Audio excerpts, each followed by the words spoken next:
सभी लड़कियां माँ दुर्गा का रूप लग बार आईनी हो देवा, बार आईनी हो, बार आईनी हो देरा, बार आईनी हो,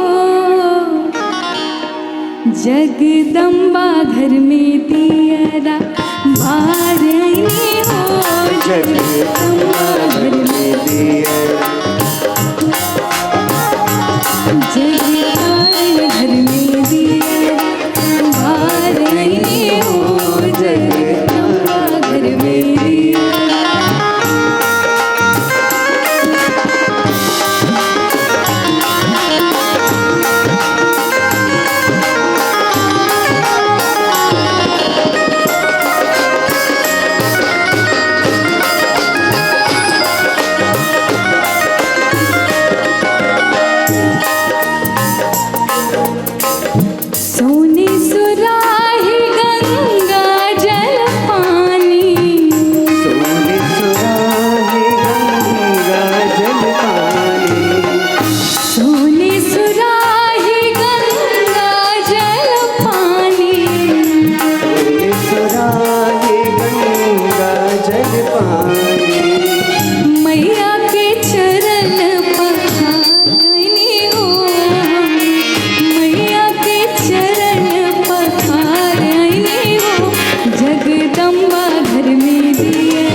और सभी लड़के भी बड़े प्यारे और हैंडसम लग रहे हैं। नाच लिया पहले ही ना? नहीं। अच्छा ये बताइए, मुझे बड़ी कंफ्यूजन हो रही थी, मैं सोच रही थी आज फ्लाइट में कि मैं क्या गाऊं आप सबके बीच। आप डांडिया सुनना चाहते हैं या मेरे भोजपुरी गीत सुनना चाहते हैं? I knew it. लेकिन डांडिया भी सुन लो यार, तैयार करके लाई हूं आपके लिए।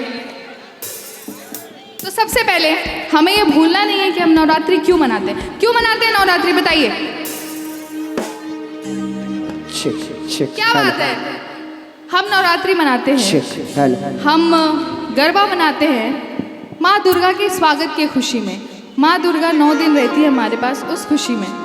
तो सबसे पहले हम कहीं और का कुछ नहीं गाएंगे, हम अपनी बिहारी चीज गाएंगे।